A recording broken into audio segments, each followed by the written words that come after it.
A mansão dos Kensington nunca tinha visto caos como aquele. 18 dos médicos mais condecorados do mundo se apertavam dentro de um berçário que custava mais do que a maioria das casas. Jalecos brancos viravam um borrão de movimento frenético sob lustres de cristal. Monitores cardíacos gritavam, ventiladores sibilavam. Uma equipe do Hospital Sírio-Libanês berrava ordens para especialistas trazidos às pressas do exterior, enquanto um laureado com o Nobel em Imunologia Pediátrica enxugava o suor da testa e sussurrava o que ninguém queria ouvir. Estamos perdendo ele. O bebê Juliano Kensington, herdeiro de um império de 40 bilhões de dólares, estava morrendo. E nem 50 mil dólares por hora em genialidade médica conseguiam dizer por quê. Seu corpinho tinha virado a cor do crepúsculo, lábios azulados, pontas dos dedos azuis, uma erupção manchada e estranha, subindo pelo peito como uma acusação. Todos os exames voltavam inconclusivos. Todos os tratamentos falhavam, e pela janela da entrada de serviço, com o rosto colado num vidro, que nunca era limpo para alguém como ele estava, Léo, 14 anos, filho da empregada doméstica do turno da noite, usando um casaco fino demais para 3 invernos e sapatos mantidos inteiros por pura oração. Ele tinha passado a vida inteira invisível naquela propriedade, o garoto que andava pelas beiradas que reparava em tudo, porque ninguém nunca reparava nele. Naquele instante, ele encarava o vaso de planta no peitoril do berçário. A planta que tinha chegado 3 dias antes. A planta que tinha deixado um resíduo oleoso amarelado nas luvas do jardineiro. Luvas que na limpeza de ontem tinham tocado na grade do berço do bebê. A planta por onde todo gênio naquela sala já tinha passado 17 vezes sem dar uma segunda olhada. As mãos de Léo tremiam. Ele sabia o que era. A avó dele, uma benzedeira do interior que curava gente com ervas. E Fé tinha ensinado Léo a reconhecer aquele desenho de folha antes mesmo de ele aprender a ler. Trombeta dos anjos, bonita, venenosa assassina. Os médicos estavam prestes a abrir aquele bebê procurando respostas. E a resposta estava ali num vaso de cerâmica embrulhada com um laço. Léo olhou para a janela, depois para o segurança fazendo ronda, depois para o rosto da mãe através da porta da cozinha, a mulher que tinha avisado 1000 vezes: fique invisível, fique seguro. Não dê motivo para nos expulsarem. Ele pensou no que aconteceria se estivesse errado. Depois pensou no que aconteceria se estivesse certo e não fizesse nada. Léo puxou o casaco contra o peito, respirou fundo e correu. O que você arriscaria para salvar uma vida que o mundo diz que não é problema seu? Léo tinha aprendido a andar sem fazer som antes dos 6 anos. Ninguém tinha ensinado. Era sobrevivência. Quando você mora na casinha do jardineiro no limite de uma mansão bilionária, uma casinha tão pequena que caberia dentro do closet da família Kensington, você aprende rápido que a sua existência é tolerada não bem-vinda. Aprende a se mover como fumaça, a respirar como segredo, a ficar tão pequeno, tão quieto, tão esquecível, que os ricos flutuando em suas vidas de mármore nunca precisem ser incomodados pelo lembrete de que você está vivo. A mãe dele, Graça, trabalhava para os Kensington havia 11 anos. Começou quando Léo tinha só 3 esfregando o chão de joelhos, enquanto mulheres grávidas em vestidos de grife passavam por cima dela como se ela fosse parte do mobiliário. Ela trabalhou atravessando 2 abortos espontâneos, uma pneumonia que quase a matou, e a morte lenta de cada sonho que já teve para si, tudo para que Léo tivesse teto e comida. Somos abençoados, ela dizia todas as noites, a voz macia de cansaço e de algo que podia ser fé ou podia ser negação. O Sr. Kensington deixa a gente morar aqui. Ele paga seus livros da escola. Somos abençoados, Léo. Nunca esqueça disso. Léo nunca discutia com ela. Mas também nunca esquecia o jeito como as crianças Kensington olhavam através dele quando passavam como se ele fosse vidro, ou talvez só ar. Nunca esquecia a vez em que Arthur Kensington III demitiu um jardineiro por ter feito contato visual durante uma ligação de negócios. Nunca esquecia a placa na entrada de serviço da casa principal. Funcionários devem usar acesso pelos fundos. Presença visível nos jardins principais, proibida durante o horário da família. Abençoados. Claro, a propriedade Kensington se espalhava por 47 acres de perfeição, aparada nas colinas acima da cidade. Havia jardins desenhados por paisagistas de celebridades, fontes importadas da Itália e um labirinto de sebes que já tinha aparecido em 3 revistas de arquitetura. Havia quadra de tênis heliponto e uma piscina moldada no formato do brasão da família. Havia uma garagem para 12 carros cheia de veículos que custavam mais do que a casa da maioria das pessoas, e uma adega com garrafas mais velhas do que a avó de Léo teria sido se tivesse vivido. Léo conhecia cada centímetro dali não porque fosse permitido explorar. Deus não. Ele conhecia porque passou a vida observando pelas margens, pela janelinha da casinha do jardineiro, por trás dos arbustos da estrada, quando deveria estar indo ao ponto do ônibus, pelas sombras do corredor de serviço, quando entrava escondido para levar à mãe o almoço que ela tinha esquecido. Ele mapeava aquela propriedade na cabeça como outras crianças mapeavam fases de videogame. Sabia quais câmeras tinham pontos cegos.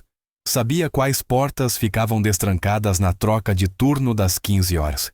Sabia que o chefe da segurança, um homem de pescoço grosso chamado Briggs, fazia uma pausa de 20 minutos para fumar atrás da casa da piscina todas as tardes às 16h15. Sabia essas coisas, porque saber fazia ele sentir que tinha algum tipo de poder num mundo que lembrava o tempo todo que ele não tinha nenhum. Mas ultimamente, Léo observava por um motivo diferente. 3 meses antes, Eleonora Kensington tinha dado à luz um menino Juliano, Arthur Kensington IV, o herdeiro, o príncipe, o futuro de uma dinastia construída sobre patentes de tecnologia, aquisições farmacêuticas e um tipo de riqueza geracional que a maioria das pessoas sequer conseguia imaginar. O bebê chegara envolto em capas de revista e anúncios sociais. Um fotógrafo profissional fora contratado para registrar seus primeiros momentos. Uma equipe de enfermeiras noturnas se revezava em turnos de 8 horas. Uma nutricionista viera da Europa para orientar a dieta da senhora Kensington e garantir a composição ideal do leite materno. Léo acompanhara tudo do seu lugar habitual às sombras. E em algum ponto desse processo, algo se deslocou dentro do peito dele. Passou a calcular o horário do caminho para a escola, para cruzar a janela do berçário ao nascer do sol, quando a enfermeira erguia Juliano para que ele visse a luz da manhã. Começou a ficar mais tempo perto da entrada da cozinha, quando sabia que o bebê sairia para o passeio da tarde pelos jardins. Começou a sentir algo que não sabia nomear, uma ternura estranha e dolorida por aquela pessoa minúscula que tinha tudo o que Léo jamais teria, mas que também parecia tão pequena, tão frágil, tão completamente inconsciente do peso da coroa com a qual nascera. Talvez fosse porque Juliano era inocente. Talvez fosse porque Léo lembrava do que a avó costumava dizer: toda criança chega a este mundo pura, meu filho. O que acontece depois é por nossa conta. Ou talvez fosse porque Léo entendia num nível profundo dos ossos que ele e Juliano eram prisioneiros de circunstâncias que não haviam escolhido. Juliano passaria a vida numa gaiola dourada, performando para câmeras e acionistas, com um pai que o via como legado, não como pessoa. Léo passaria a vida nas margens, invisível, e não contado com seu potencial medido apenas por quão bem conseguia não atrapalhar. 2 meninos, 2 prisões, a mesma propriedade. Foi numa tarde de terça-feira que Léo viu a planta pela primeira vez. Ele voltava da escola seguindo o caminho de sempre pela estrada de serviço, atrás da ala leste da mansão. O ar de outono estava cortante, com cheiro de folhas morrendo e chuva se aproximando, e Léo puxava o casaco contra o frio, o mesmo casaco que usava havia 3 anos, com mangas desfiadas e zíper quebrado, que a mãe prometia consertar, mas nunca tinha tempo. Uma van de entregas estava parada perto da entrada de serviço, algo comum. Os Kensington recebiam pacotes o tempo todo de vinhos raros a móveis sob medida, e comida orgânica para bebês trazida de fazendas distantes. Mas havia algo naquela entrega que fez Léo reduzir o passo. O entregador carregava uma planta. Era bonita. Léo teve de admitir cerca de 60 centímetros de altura, folhas verde escuras, que pareciam brilhar com um leve aspecto oleoso. Flores pálidas em forma de sino, pendendo em cachos delicados brancas, com listras roxas como hematomas em porcelana. O vaso estava envolto num laço dourado, elaborado com um cartão encaixado entre os caules. O velho Sr. Harrison, o jardineiro-chefe, encontrou o entregador na porta. Léo observou de trás dos arbustos, enquanto Harrison assinava o recebimento, as mãos calejadas se estendendo para firmar o vaso. E então, Léo viu. Quando os dedos de Harrison roçaram as folhas, voltaram brilhando com um resíduo amarelado levemente pegajoso, como seiva de árvore, mas errado de alguma forma. Harrison também notou. Léo o viu franzir a testa para as luvas, esfregando os dedos com expressão confusa. Mas o entregador disse alguma coisa. Harrison riu e o momento passou. Ele levou a planta para dentro, provavelmente em direção ao berçário, onde ficavam os presentes do bebê, e Léo ficou parado nas sombras com um mal-estar estranho se enrolando no estômago. Ele conhecia aquela planta. Não lembrava exatamente de onde, mas havia algo naquelas folhas, naquelas flores, naquele brilho oleoso. Puxava uma lembrança enterrada fundo na mente, a voz da avó, talvez dos verões no interior com ela, antes de morrer. Ela lhe ensinara sobre plantas do mesmo jeito que outras avós ensinavam a fazer bolo ou tricô. Caminhava com ele pelo quintal, apontando quais folhas curavam e quais matavam, quais flores eram remédio e quais eram veneno vestido de beleza. A obra mais bonita do diabo, ela dizia sempre, vem embrulhada em algo encantador. É preciso aprender a ver além da beleza para enxergar o perigo por baixo. Léo ficou ali por um longo momento, a inquietação ficando mais pesada a cada respiração. Pensou em ir atrás da mãe. Pensou em bater na entrada de serviço e contar a alguém, qualquer pessoa, que algo naquela planta parecia errado. Mas quem o ouviria? Ele era ninguém, o filho da empregada, o menino das sombras. Não existia no mundo dos Kensington além de um inconveniente menor a ser administrado. Então Léo fez o que sempre fazia, engoliu o instinto, enterrou a inquietação e voltou para a casinha para começar o dever de casa. 3 dias depois, perceberia que essa decisão quase custara a vida de um bebê. O que Léo descobriria a seguir mudaria tudo, não só para ele, mas para toda a família Kensington. Não perca o capítulo 2. Inscreva-se agora e seja o primeiro a descobrir o que acontece quando o impensável vira a única opção. As sirenes vieram ao pôr do sol. Léo estava sentado à mesa de cozinha bamba, quebrando a cabeça com um problema de geometria que não lhe importava muito quando as ouviu distantes no começo, depois mais altas, mais próximas, mais urgentes. Ele foi até a janela e observou 3 ambulâncias subirem a toda velocidade pela estrada particular, seguidas por um comboio de SUVs pretos e 2 helicópteros que desceram sobre o gramado, como aves de rapina mecânicas. Minutos depois, a mãe dele irrompeu pela porta da casinha, o rosto pálido e as mãos tremendo. Tem algo errado com o bebê? Ela arfou, já estendendo a mão para o uniforme de trabalho. Algo terrivelmente errado. Estão chamando médicos de todos os lugares. Eu preciso ir ajudar. Preciso. Ela se foi antes que Léo conseguisse dizer uma palavra. Ele ficou à janela por horas naquela noite, vendo a mansão explodir em luzes, vendo figuras de jalecos brancos correrem de um lado para o outro, diante da janela do berçário, vendo as sombras do caos dançarem pelos jardins impecáveis. E bem no fundo do estômago, abaixo do medo da confusão e do luto estranho que sentia por um bebê que nunca tinha sequer segurado um pensamento, continuava emergindo como um corpo em água escura a planta. A planta. A planta. Léo tinha visto algo que os médicos não tinham. Mas será que alguém ouviria um garoto pobre das margens? A mansão Kensington tinha se transformado numa zona de guerra. Léo nunca tinha visto nada parecido. Pela janela do berçário, a mesma janela na qual ele colara o rosto 1000 vezes para espiar o bebê Juliano, dormindo em paz no berço italiano esculpido à mão, agora só se via caos. Jalecos brancos por toda a parte. Máquinas cujo nome ele não conhecia, piscando, apitando, gritando em pânico eletrônico. Mãos se movendo com precisão frenética, injetando, ajustando, medindo, falhando, sempre falhando. Ele se aproximara mais do que deveria, muito mais. As equipes de segurança estavam distraídas demais com a emergência médica para seguir suas rotas habituais, e Léo atravessara o labirinto de Sebes como um fantasma, posicionando-se atrás da fonte ornamental, de onde tinha uma visão clara das janelas do berçário do chão ao teto. O que viu fez o sangue gelar. O bebê Juliano, minúsculo, precioso. Juliano, a quem Léo tinha visto aprender a sorrir para a luz da manhã, estava da cor de um hematoma. Seu corpinho jazia no centro de um furacão médico cercado por mais equipamentos do que Léo jamais tinha visto num só lugar.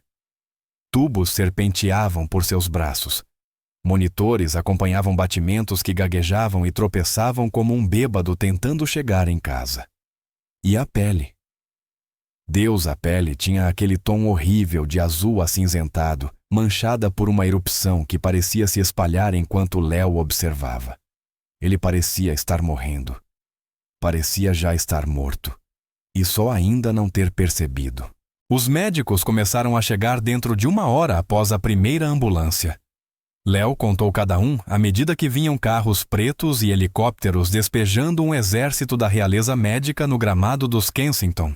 Ele ouviu a mãe sussurrar seus nomes a outra empregada em reverência apavorada, enquanto passava correndo pela casinha Dr. Heinrich Voss, do Instituto de Medicina Pediátrica de Genebra.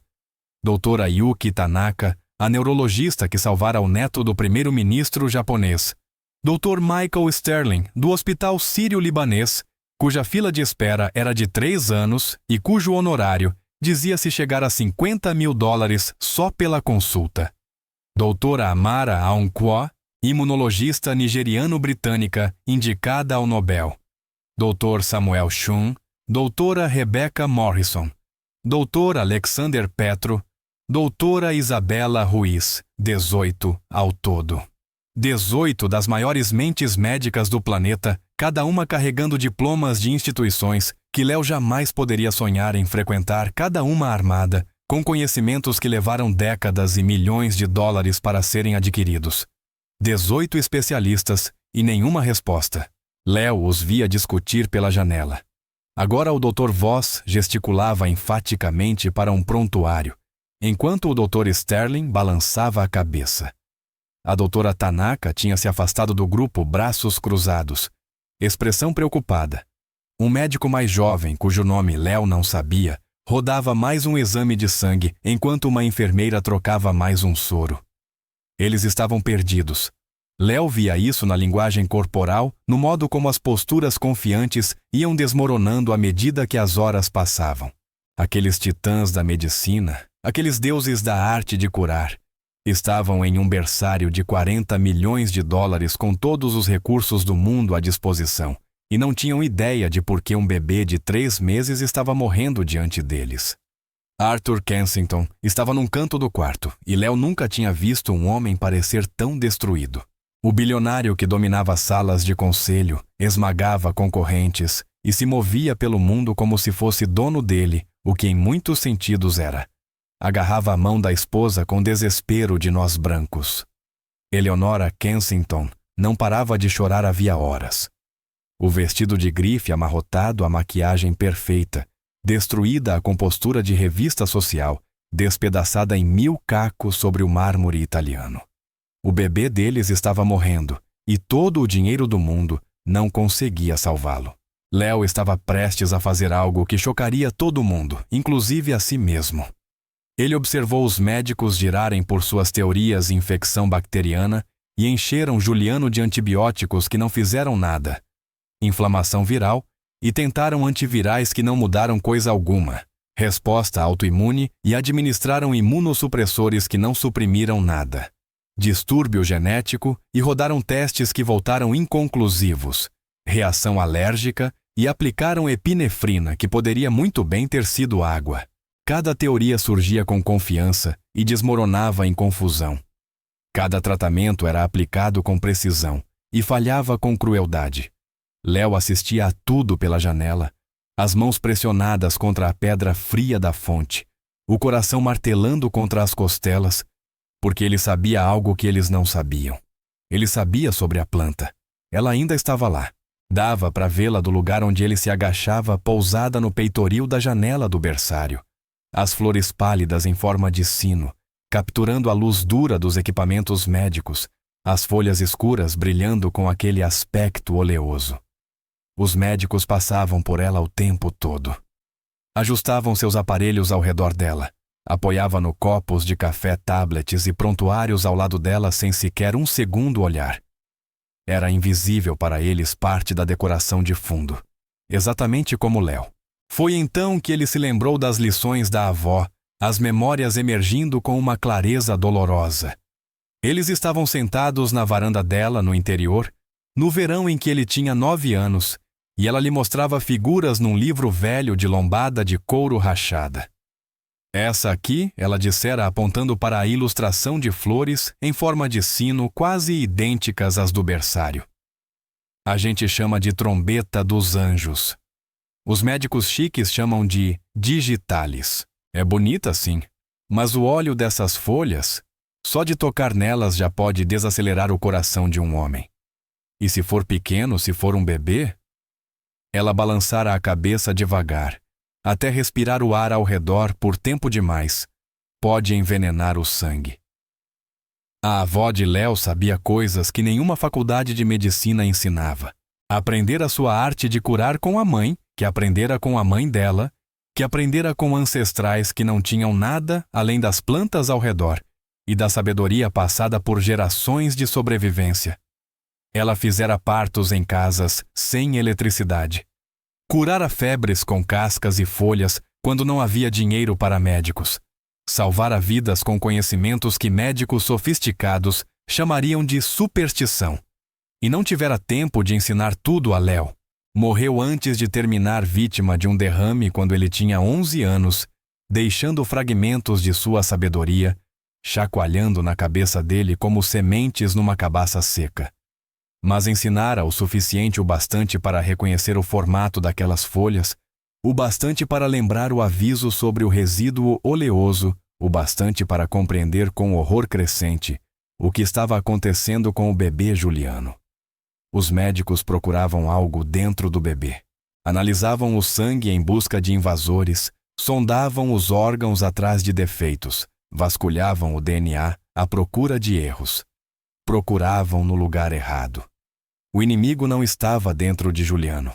Estava a menos de 1 metro do berço, embrulhado num laço dourado bonito como um cartão, imortal como uma víbora.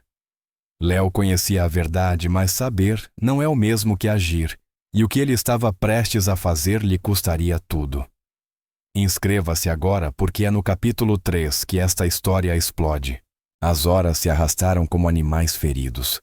Léo permaneceu atrás da fonte, incapaz de sair, incapaz de desviar o olhar. As pernas começaram a cãibrar. Os dedos ficaram dormentes de frio. A mãe estaria procurando por ele em breve, desesperada de preocupação, mas ele não conseguia se mover. Observou o Dr. Sterling convocar uma reunião num canto do berçário, reunindo os outros 17 médicos num aglomerado de ternos caros e expressões graves. Léo não ouvia o que diziam, mas lia a linguagem corporal, os balançar de cabeças, as mãos abertas à derrota assentando sobre eles como cinza. Eles estavam desistindo. Não desistindo. Preparando-se. Léo viu um dos médicos apontar para a porta para onde quer que a sala cirúrgica tivesse sido montada. Viu outro começar a preparar o que parecia equipamento cirúrgico. Eles iam abrir aquele bebê. Iam vasculhar aquele corpinho em busca de uma resposta que não existia. E a cirurgia levaria o sistema já falho de Juliano, além do ponto de retorno. Ele morreria numa mesa de operação cercado por 18 diplomas inúteis. As mãos de Léo se fecharam em punhos. Pensou na mãe, no que aconteceria com ela se ele fizesse o que estava pensando em fazer. Ela perderia o emprego com certeza. Seriam expulsos da propriedade, talvez processados por invasão, talvez coisa pior. Tudo o que ela sacrificara por 11 anos seria destruído, porque o filho não soubera abaixar a cabeça e permanecer invisível como devia. Pensou em si mesmo, em como seria fácil simplesmente ir embora, voltar para a casinha e fingir que não tinha visto nada, que não tinha entendido nada. Ele era ninguém, o filho da empregada. O que acontecia com o bebê de um bilionário não era problema dele, nem assunto dele. Podia ficar quieto, terminar a escola, talvez conseguir uma bolsa em algum lugar, construir uma vida sem correr esse risco insano. Pensou na avó, no olhar dela, quando lhes ensinava sobre plantas, sobre cura, sobre o conhecimento passado por gerações de pessoas que não tinham nada além umas das outras e da terra sob os pés. Essa sabedoria é sua herança, ela lhe dissera. Não dinheiro, não terra. É isso que estou colocando na sua cabeça agora. Prometa que vai usar quando importar. Ele prometera. Prometera. E depois passara anos envergonhado dessa herança, constrangido pela avó, que nunca aprendera a ler, que falava com um sotaque que fazia os outros acharem que ela era ignorante, que curava com ervas e orações, enquanto médicos de verdade usavam máquinas e remédios. Ele queria ser moderno, sofisticado, aceitável. Queria ser qualquer coisa que não o descendente de pessoas escravizadas que tiveram de inventar a própria medicina porque ninguém mais as ajudaria. Mas naquele instante, naquela fração de tempo, aquela herança era a única coisa capaz de salvar a vida de Juliano. E Léo era o único que a carregava. O que você faria? Arriscaria tudo sua casa, o emprego da sua mãe, todo o seu futuro por um bebê, cuja família nunca sequer reconheceu a sua existência. Léo estava prestes a fazer sua escolha. Ele olhou mais uma vez para a janela do berçário. Os monitores de Juliano estavam entrando em linha reta. Os médicos corriam agora, gritavam ordens, preparavam uma cirurgia de emergência que Léo sabia no fundo dos ossos que mataria o bebê mais rápido do que o veneno já correndo em seu corpo.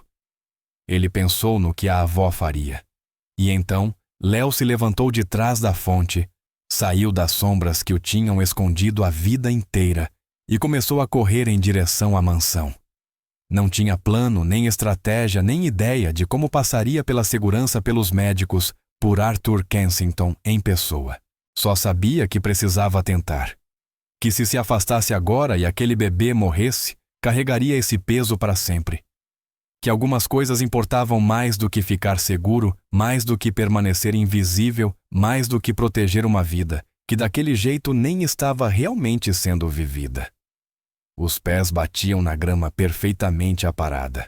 O ar frio queimava seus pulmões. Em algum ponto atrás dele, um segurança gritou de surpresa. Léo não parou. Ele tinha terminado de ser uma sombra. Léo corria em direção ao impossível, em direção a seguranças armados médicos furiosos e a um bilionário capaz de destruir sua vida com um único telefonema.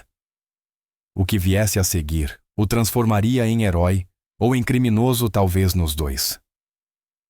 Inscreva-se agora para não perder o momento em que tudo muda. Léo atingiu a entrada de serviço em disparada. A porta estava destrancada. Graças a Deus por pequenas misericórdias e por funcionários distraídos, e ele explodiu para dentro do caos da cozinha. Os buffets contratados para um jantar que jamais aconteceria estavam paralisados em seus postos, os rostos pálidos refletindo a ansiedade da crise médica que se desenrolava no andar de cima. Um subchefe deixou cair uma panela de cobre com um estrondo que ecoou pelos corredores de mármore. Alguém gritou. Léo não parou. Ele conhecia aquela casa. Tinha memorizado cada corredor, cada atalho, cada escada de serviço que a família nunca usava, mas por onde os funcionários passavam todos os dias. Seus pés o levaram pela cozinha além da despensa em direção à escada estreita de empregados que subia até o segundo andar como uma espinha secreta escondida dentro do corpo dourado da mansão. Ei, para aí agora mesmo o chefe da segurança Briggs. Léo ouviu os passos pesados do homem trovejando atrás dele, ouviu o estalo do rádio quando Briggs pediu reforços. Mas Léo era menor, mais rápido e desesperado de um jeito que Briggs não conseguia compreender. Subiu a escada de 3 em 3 degraus, os sapatos gastos escorregando na madeira polida, a mão agarrando o corrimão com tanta força que os nós dos dedos gritavam. Segundo andar ala leste. O berçário ficava no fim do corredor depois dos retratos de família dos vasos antigos e do papel de parede de seda que custava mais por metro quadrado do que sua mãe ganhava em um mês. 2 outros seguranças surgiram no topo da escada. O coração de Léo travou. Eram grandes os dois, com ombros de geladeira e expressões que diziam que tinham esperado a carreira inteira por uma chance de derrubar alguém. Abriram-se, bloqueando o corredor, braços estendidos como quem conduz gado. "Garoto? Você precisa parar agora", disse um deles, a voz carregando aquela calma falsa que adultos usam quando estão prestes a fazer algo violento. "Você está invadindo propriedade privada. Seja o que for, a gente pode conversar, mas você precisa..." Léo fingiu para a esquerda. O guarda mordeu a isca. Avançou naquela direção, o corpo enorme comprometido com o movimento, e Léo girou para a direita, mergulhando sob os braços do segundo guarda, com um movimento que aprendera, desviando de valentões no corredor da escola. Sentiu dedos roçarem seu casaco, aquele casaco velho gasto de zíper quebrado, e então já estava além deles, disparando pelo corredor em direção à porta do berçário. Léo lutava pela própria vida e pela de Juliano, mas a parte mais difícil ainda nem tinha começado. A porta do berçário estava fechada. Léo ouvia vozes do outro lado, jargões médicos urgentes sobrepostos, que ele não entendia, misturados ao lamento eletrônico constante de máquinas perdendo sua batalha. Ele não bateu. Não hesitou. Agarrou a maçaneta e escancarou a porta com força suficiente para fazê-la bater contra a parede. 18 cabeças se viraram. 18 rostos registraram choque, depois confusão, depois indignação. O ambiente cheirava a antisséptico medo e algo mais algo doce e levemente apodrecido que Léo reconheceu de imediato. A planta. O veneno dela estava no próprio ar, saturando lentamente o berçário havia dias. Que diabos é isso, segurança? Quem é esse garoto? Tirem ele daqui agora. As vozes se chocavam sobre ele como ondas, mas os olhos de Léo estavam fixos em uma única coisa, o berço no centro do quarto cercado por máquinas monitores e homens de jaleco branco que já começavam a voltar ao trabalho, descartando-o como uma interrupção menor a ser resolvida por outros. Juliano estava deitado ali. O peito minúsculo mal se movia. A pele tinha passado do azul para um cinza pálido como o céu de inverno antes de uma tempestade. A erupção agora se espalhava por todo o torso, uma constelação furiosa de vergões elevados que os médicos tinham biopsiado, testado e analisado sem compreender. Ele estava a minutos da morte, talvez menos. Arthur Kensington avançou o rosto, uma máscara de dor, raiva e confusão desesperada. "Quem é você?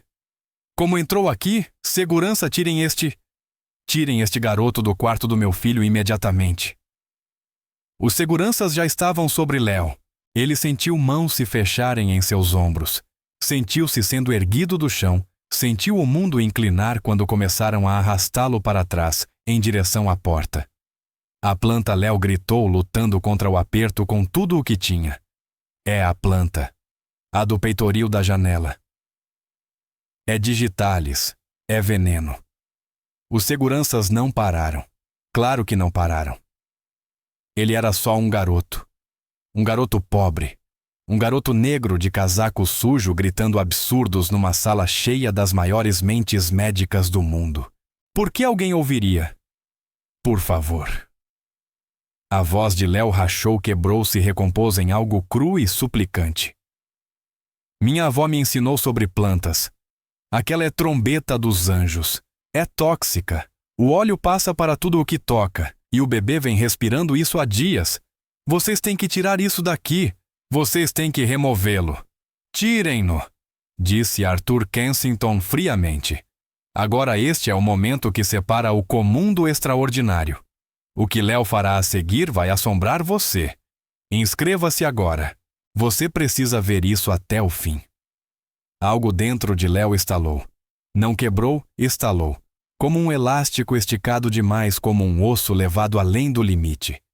Ele passara a vida inteira sendo invisível, quieto, obediente. Engolira a própria voz 1000 vezes, reprimira opiniões, diminuíra a si mesmo, para não incomodar os ricos e poderosos com a lembrança de sua existência. E onde isso o levara ali, sendo arrastado para fora de um quarto por seguranças, enquanto um bebê morria porque ninguém escutava o filho da empregada.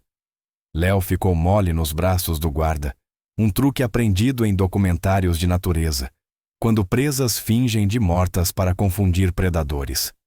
O aperto afrouxou por um instante os corpos se ajustando ao que pensaram ser rendição. Então Léo se torceu.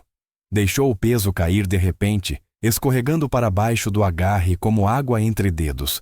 O cotovelo atingiu o estômago de um guarda não forte o bastante para machucar, mas o suficiente para surpreender. Ele se lançou para a frente de 4, movendo-se mais rápido do que eles conseguiam reagir, serpenteando entre as pernas de médicos atônitos. Alguém agarrou seu tornozelo. Ele se soltou com um chute.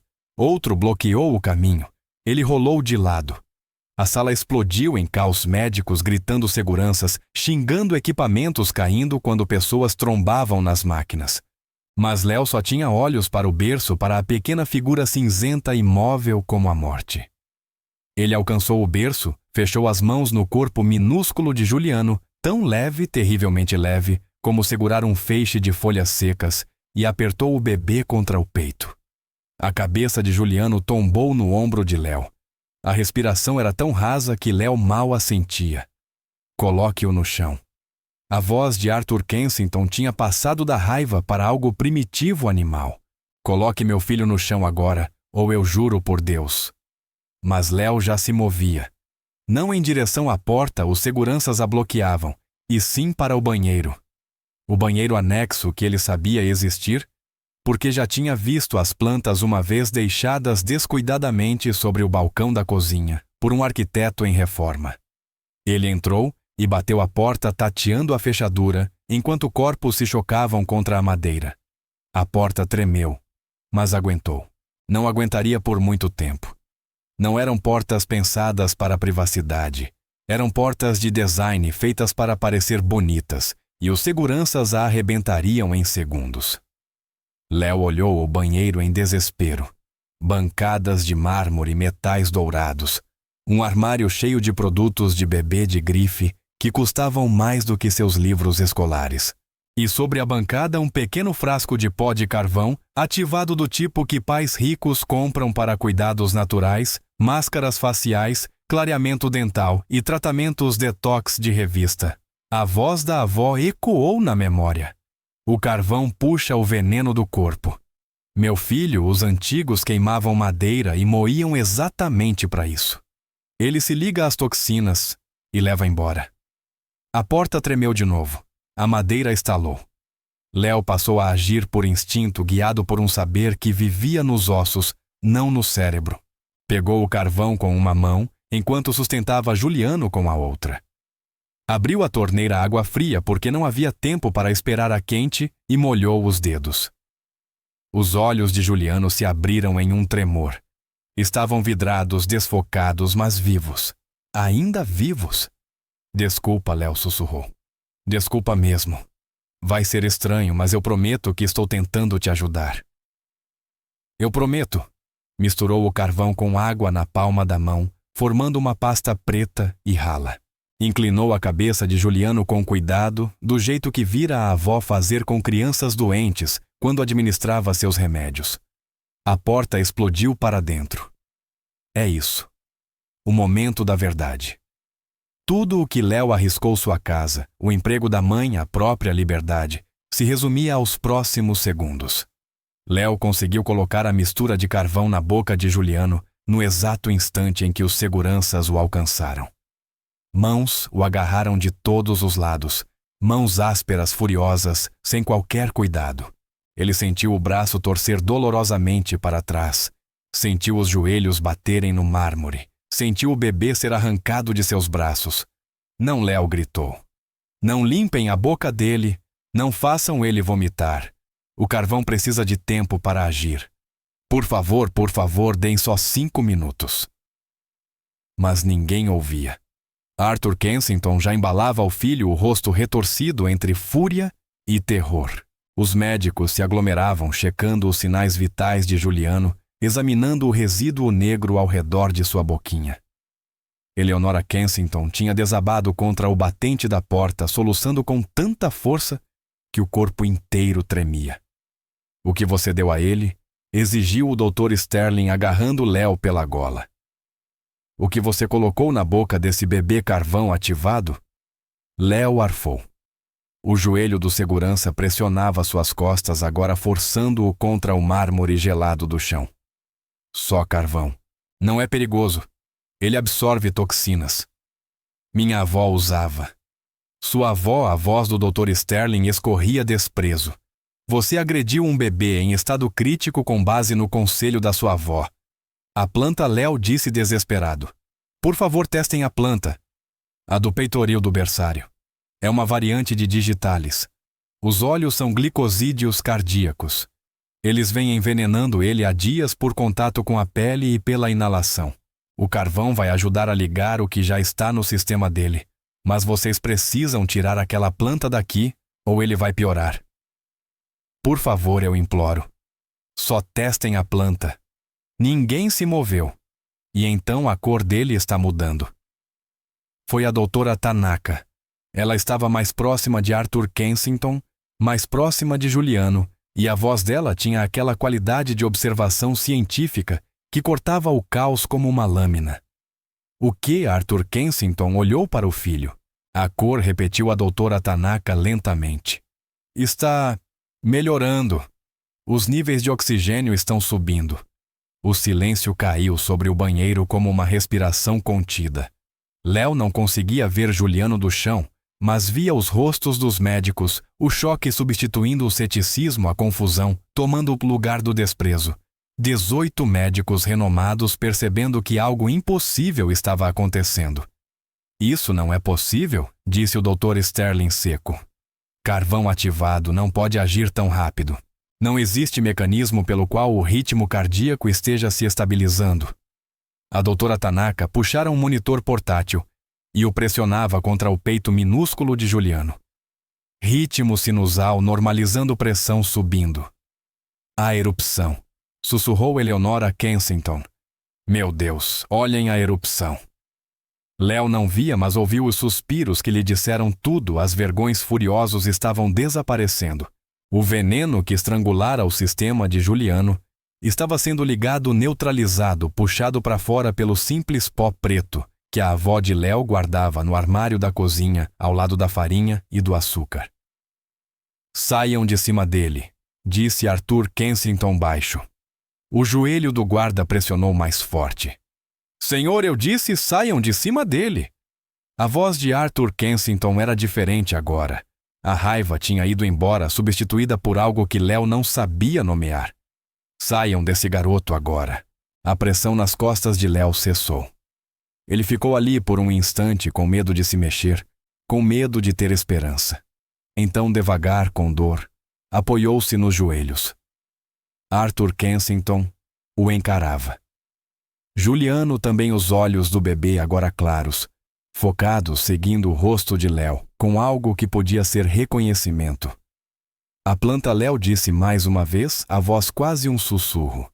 Por favor, testem a planta. O Dr. Sterling saiu do banheiro. 2 minutos depois, Léo o ouviu gritar do berçário. Tragam uma equipe de descontaminação agora. Todo mundo que tocou naquela planta precisa lavar as mãos. E alguém ligue para o Centro de Toxicologia. Quero tudo o que eles têm sobre toxicidade de digitalis lanata. Léo fechou os olhos. Tinha acabado. De um jeito ou de outro tinha acabado. Juliano ia viver e Léo não fazia ideia do que aconteceria com ele a seguir.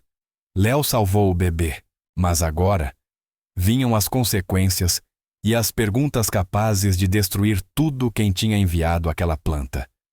E o que Arthur Kensington faria com o garoto que invadira sua casa, enfrentara sua equipe e forçara um remédio na garganta do seu filho? As 6 horas seguintes passaram num borrão de luzes fluorescentes e vozes abafadas. Léo sentou-se numa cadeira do lado de fora do berçário, não nos alojamentos de serviço, não, na sala da segurança, não numa sala de interrogatório da polícia. Uma cadeira ali mesmo no corredor à vista de qualquer um que passasse, onde Arthur Kensington pessoalmente lhe dissera para esperar. Ninguém o algemou, ninguém chamou a polícia, ninguém o arrastou para fora da propriedade, nem ameaçou prestar queixa, nem fez qualquer uma das coisas que Léo tinha certeza que aconteceriam no instante em que ele arrebentara aquela entrada de serviço. Em vez disso, trouxeram-lhe água, um sanduíche, um cobertor. Quando uma enfermeira percebeu que ele tremia, ele não entendeu nada. Pela porta do berçário via Juliano dormindo tranquilamente no berço. A cor do bebê tinha voltado ao tom moreno e quente normal em vez daquele cinza mortal. Os monitores apitavam de forma constante acompanhando sinais vitais, que ficavam mais fortes a cada hora. O exército de médicos se reduzira a apenas 3, fazendo exames finais, conversando em voz baixa, lançando olhares ocasionais para o corredor, onde Léo estava enrolado num cobertor, que provavelmente custava mais do que todo o seu guarda-roupa. A doutora Tanaka foi a primeira a pedir desculpas. Saiu do berçário por volta da meia-noite, o rosto marcado pelo cansaço e por algo que parecia vergonha. Parou diante da cadeira de Léo, olhou para ele por um longo momento e então baixou a cabeça. Eu estava errada, disse simplesmente. Nós todos estávamos errados. Você viu o que não vimos e salvou a vida daquela criança. Sinto muito por não termos escutado. Léo não soube o que dizer. Murmurou alguma coisa, talvez obrigado, talvez não tem problema. A doutora Tanaka assentiu uma única vez e se afastou. Esta história começou com um menino nas sombras. Agora o mundo inteiro estava prestes a vê-lo. Se você chegou até aqui, precisa ir até o fim. Inscreva-se agora. A melhor parte ainda está por vir. A investigação começou antes do amanhecer.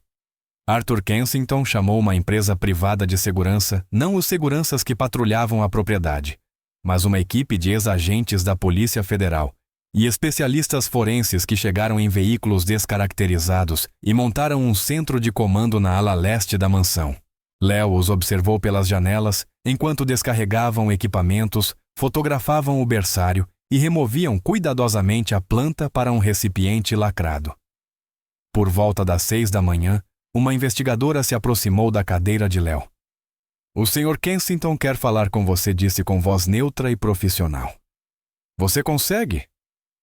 O estômago de Léo se apertou. Era isso o momento em que a gratidão acabaria e a realidade começaria.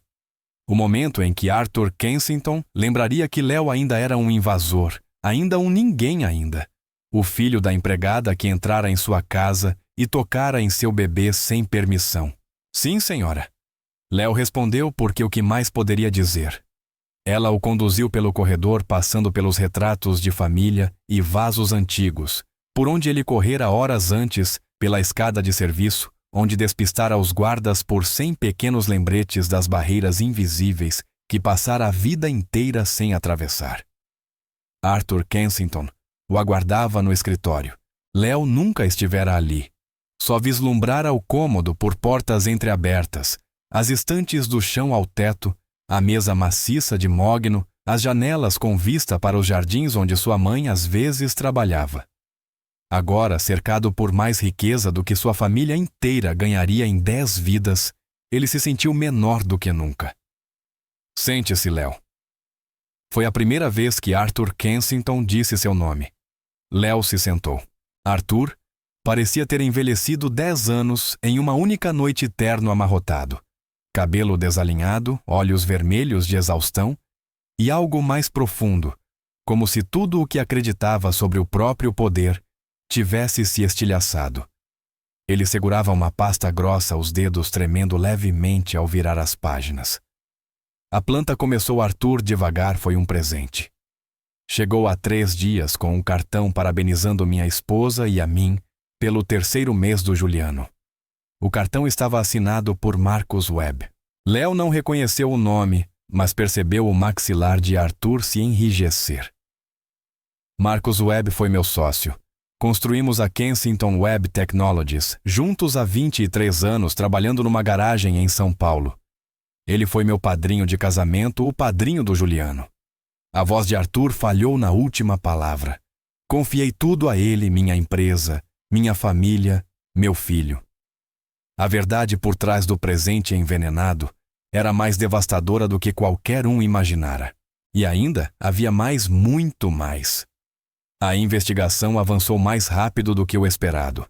A equipe forense encontrou vestígios dos óleos tóxicos da planta nas luvas do jardineiro, as mesmas usadas para ajustar a grade do berço de Juliano.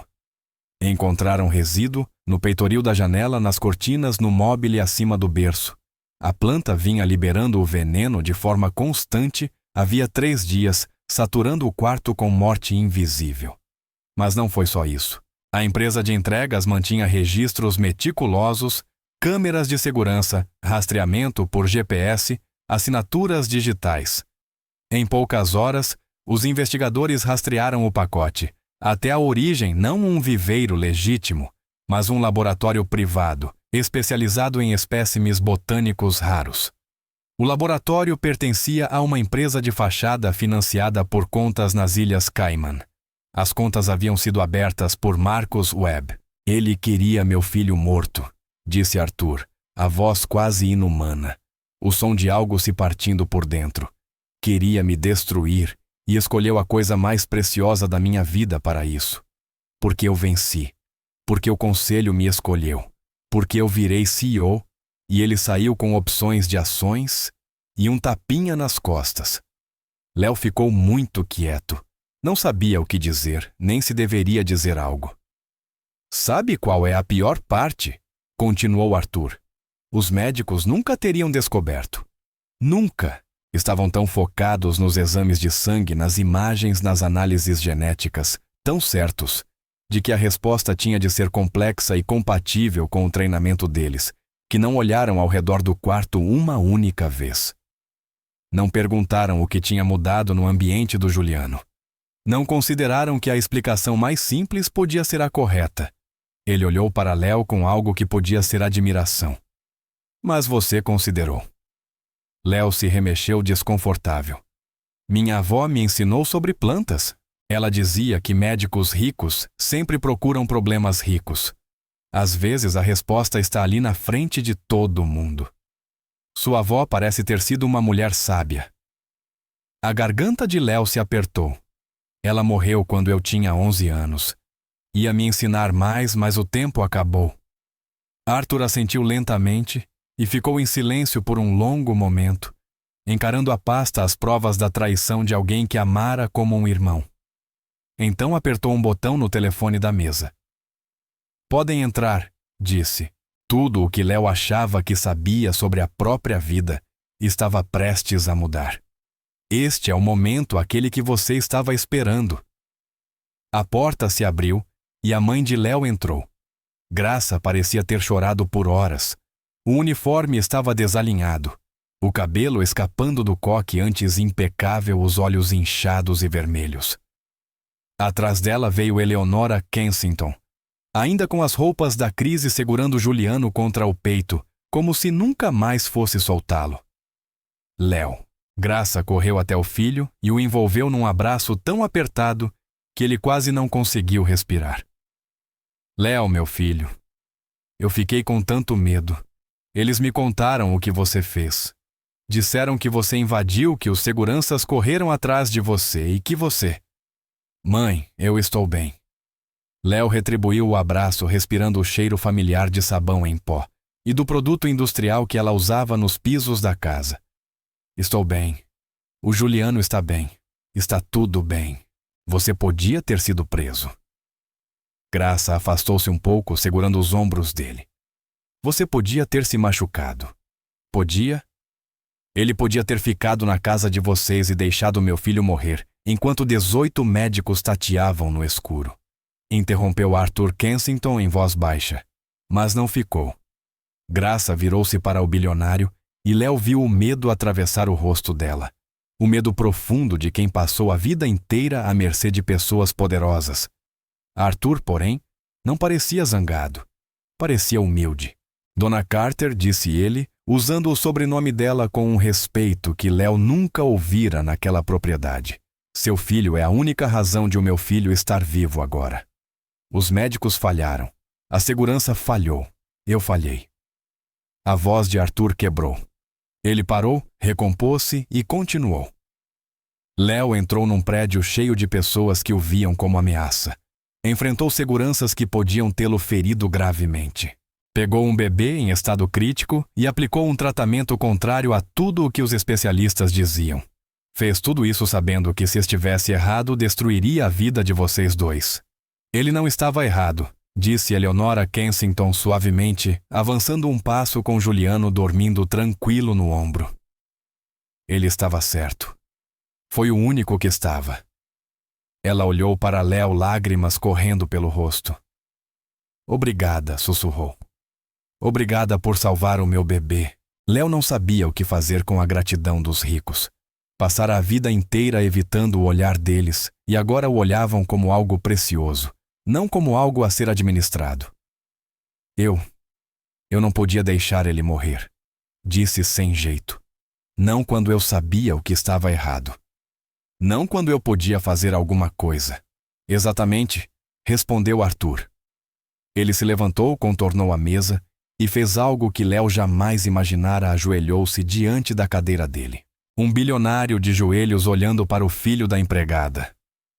Passei a vida inteira acreditando que dinheiro, educação e conexões eram tudo o que importava, disse Arthur. Ergui muros para manter fora quem eu achava inferior. Contratei seguranças para proteger minha família de ameaças que eu imaginava nas sombras. E o tempo todo a ameaça real entrou pela porta da frente, num vaso bonito com laço dourado. E a única pessoa capaz de ver isso foi o garoto que ensinei minha equipe a ignorar. Ele estendeu a mão e segurou a de Léo. Eu errei em muitas coisas. Não sei como consertar tudo, mas vou tentar.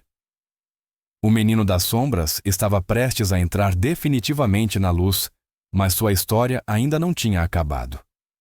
Marcus Webb foi preso na manhã seguinte. Léo assistiu pela janela do berçário às viaturas subindo a Alameda, o homem que tentou matar um bebê sendo levado algemado, enquanto flashes explodiam. A história vazara. Vans de imprensa cercavam o perímetro, repórteres gritavam perguntas sem resposta. Mas a prisão foi só o começo. Arthur Kensington não queria apenas justiça, queria demolição.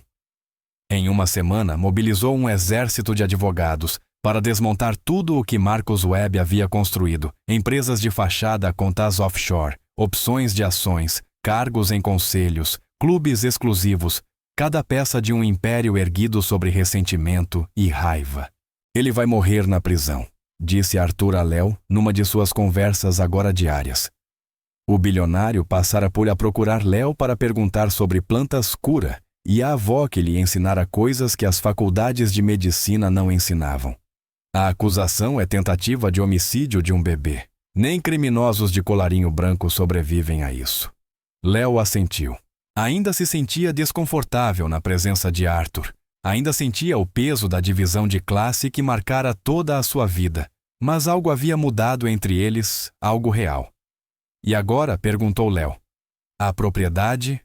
Tudo. Arthur sorriu cansado, mas sincero. Agora disse: derrubamos os muros. Ele falava literalmente.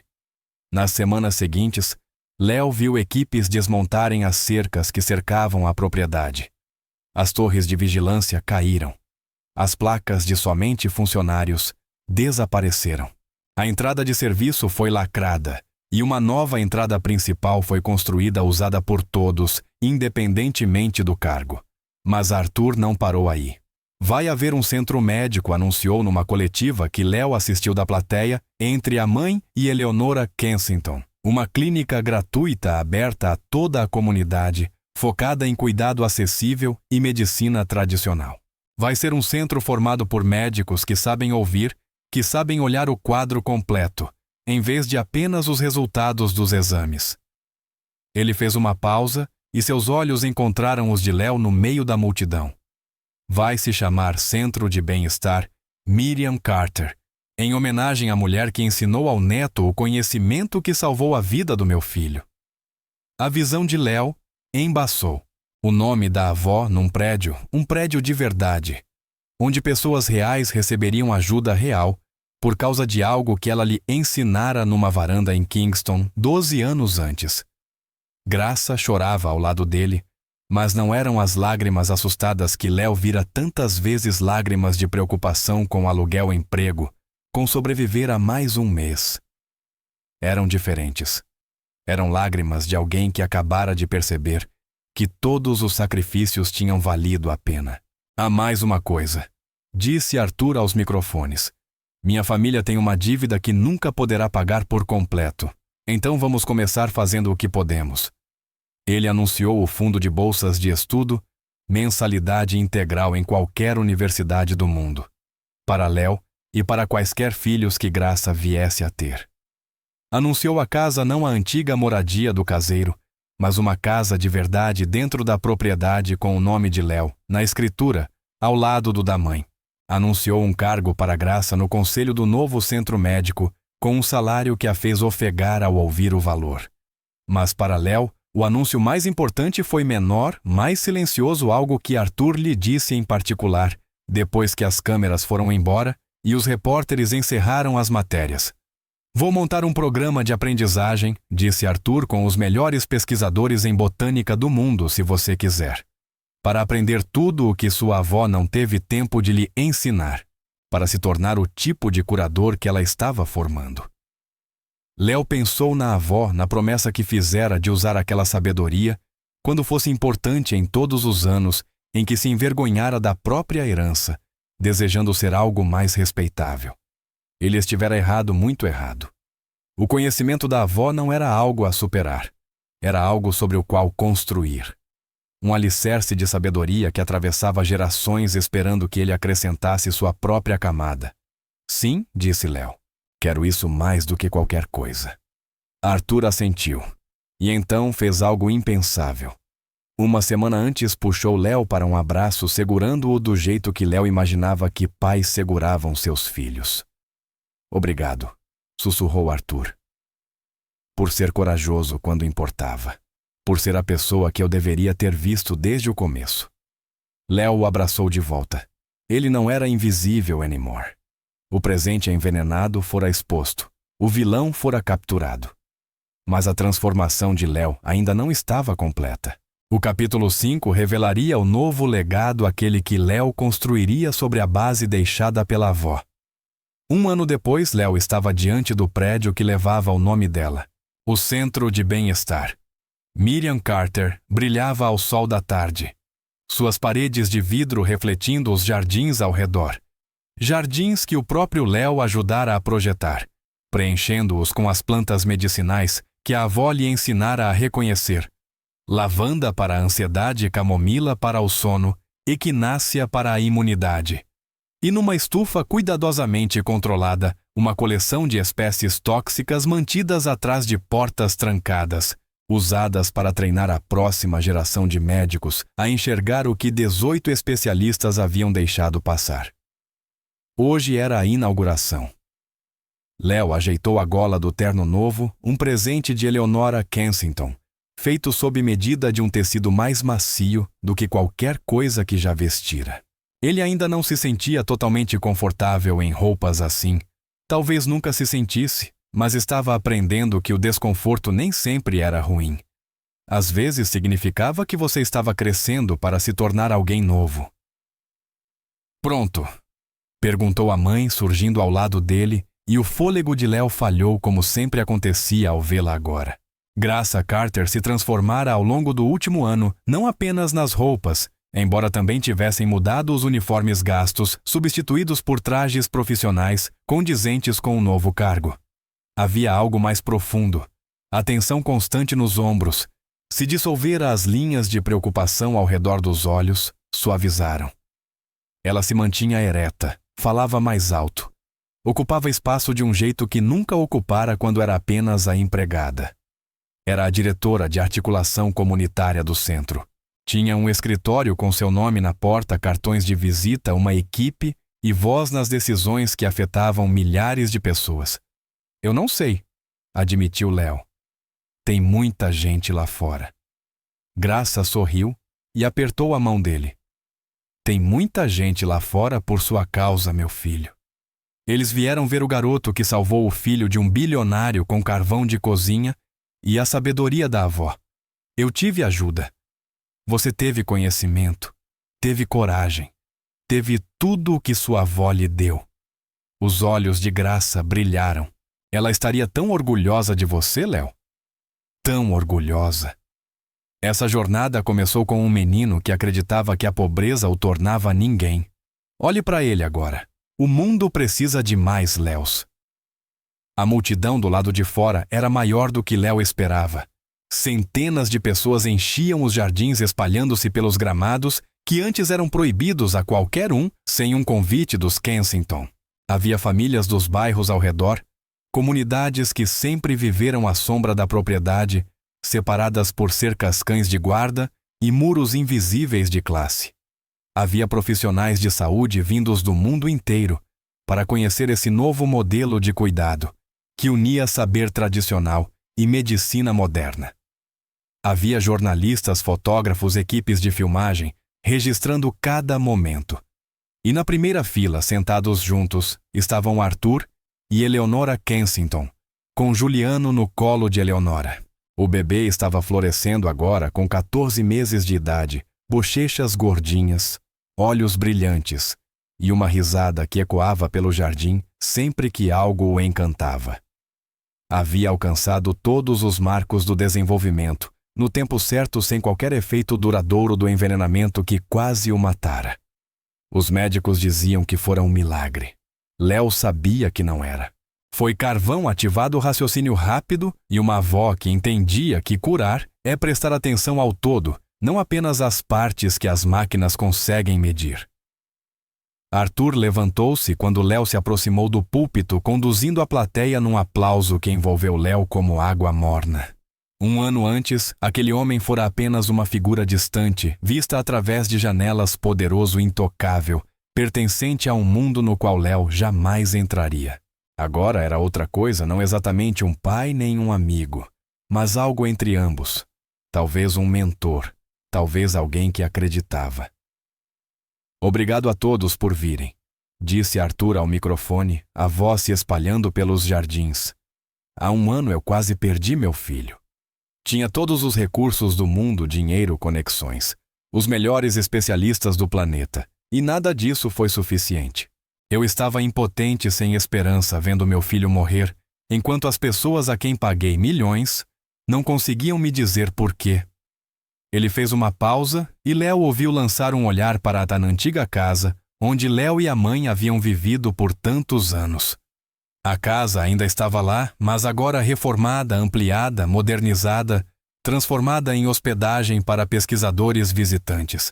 Os Carter haviam se mudado para uma casa de verdade na propriedade com quartos para cada um jardim onde Graça cultivava legumes e uma porta da frente voltada para a alameda principal, não para a da entrada de serviço. E então, um garoto de 14 anos invadiu a minha casa, continuou Arthur.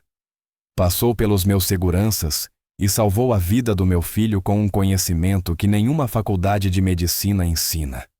Um conhecimento transmitido por gerações. Um conhecimento que eu aprendera a desprezar como superstição, como folclore, como crença de gente sem instrução. A voz dele falhou um pouco. Quem não sabia era eu. Fui eu que construí muros tão altos que não conseguia enxergar a sabedoria bem diante deles. Léo Carter me ensinou que a perícia assume muitas formas e que às vezes as pessoas que ignoramos são as que veem com mais clareza. Arthur Kensington construiu um império, mas foi preciso um menino negro e pobre para me mostrar o que realmente importa. Léo subiu ao púlpito com as mãos trêmulas. Tinha escrito um discurso ensaiado dezenas de vezes diante do espelho diante da mãe, diante do berço de Juliano, enquanto o bebê ria do seu andar nervoso.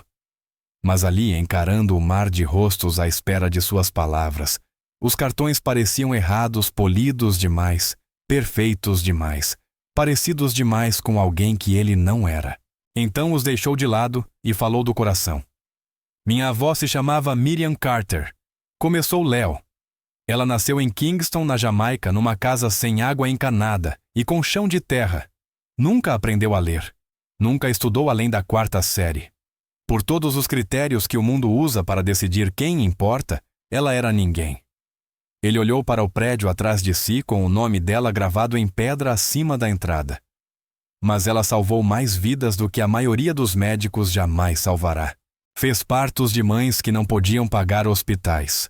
Tratou febres com ervas quando não havia dinheiro para remédios. Sentou-se ao lado de pessoas morrendo, segurou suas mãos e lhes deu dignidade quando não tinham mais nada. Ela sabia coisas sobre plantas, sobre o corpo, sobre cura, aprendidas com a mãe que aprendera com a mãe dela, que aprendera com gerações de pessoas que tiveram de descobrir como sobreviver quando ninguém mais ajudaria. A voz de Léo se firmou. O nervosismo cedia lugar a algo mais forte, talvez orgulho, talvez propósito. Ela costumava dizer que o nosso conhecimento é a nossa herança. Não dinheiro, não terra, não diplomas caros, apenas o que ela colocou na minha cabeça e o que um dia eu colocaria na cabeça dos meus filhos. Dizia que conhecimento vale mais que ouro porque ninguém pode tirá-lo de você. Ele pensou na noite em que invadira a mansão no terror, na certeza na oração desesperada para não estar errado. Por muito tempo tive vergonha dessa herança. Queria ser moderno, sofisticado. Queria caber num mundo que desprezava pessoas como minha avó, chamando seu saber de superstição e sua sabedoria de ignorância. Achei que se fosse inteligente o bastante instruído, o bastante impressionante o bastante, poderia escapar de onde vim. Léo balançou a cabeça devagar. Eu estava errado. De onde eu venho não é algo de que se foge. É algo sobre o qual se constrói. O conhecimento que minha avó me deu salvou a vida de um bebê, quando 18 médicos formados nas melhores universidades do mundo não conseguiram entender o que estava acontecendo. Isso não foi apesar da minha origem. Foi por causa dela.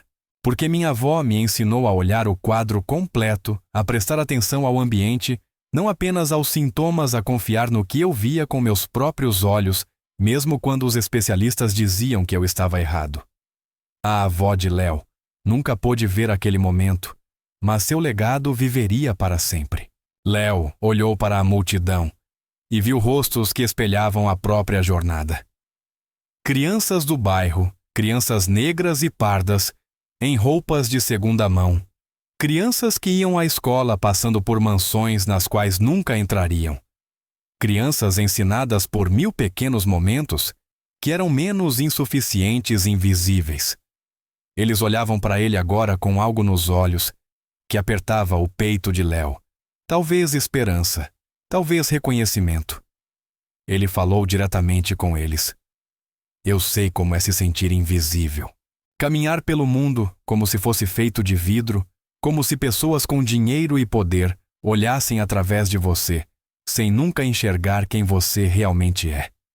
Eu sei como é acreditar que a pobreza te torna ninguém, que as circunstâncias definem o seu valor, que a única forma de importar é se tornar alguém completamente diferente de quem você nasceu para ser. A voz de Léo ficou mais forte. Mas estou aqui hoje para dizer que isso é mentira.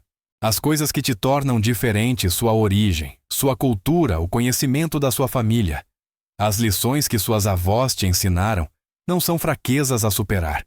São forças para construir. São perspectivas de que o mundo precisa. Saberes que nenhum dinheiro compra. Sabedoria passada de geração em geração por pessoas que aprenderam a sobreviver e prosperar quando tudo estava contra elas. Ele gesticulou para o centro atrás de si.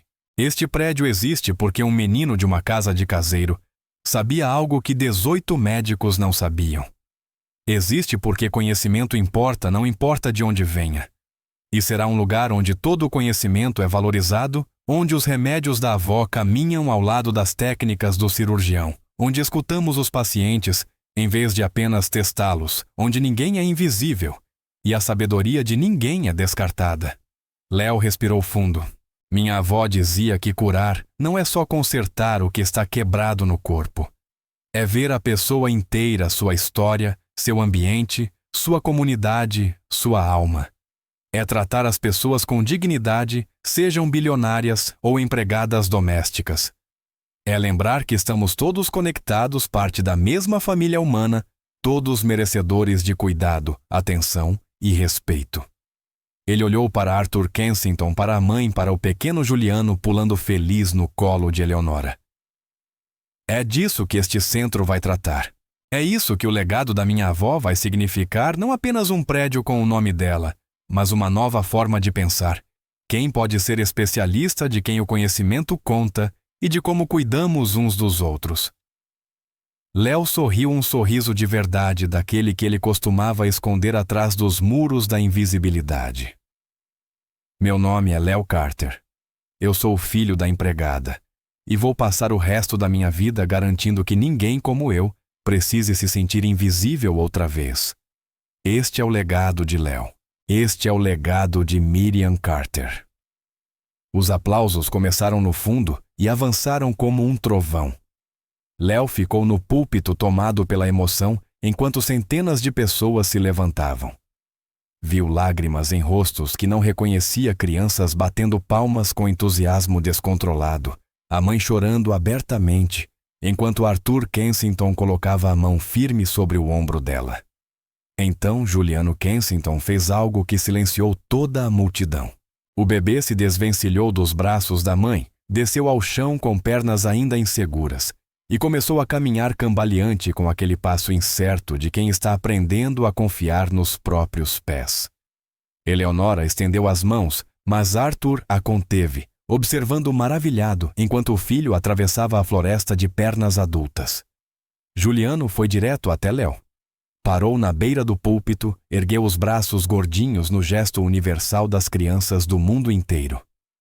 Up me pega! Léo desceu do púlpito e o levantou no colo. O bebê se aninhou imediatamente em seu peito, uma mãozinha fechada no paletó novo de Léo, completamente satisfeito. Leli, disse Juliano com clareza, sua primeira palavra além de mamãe e papai. Leli. A multidão foi à loucura. Léo apertou o bebê contra si, sentindo o coração de Juliano bater junto ao seu forte e firme vivo.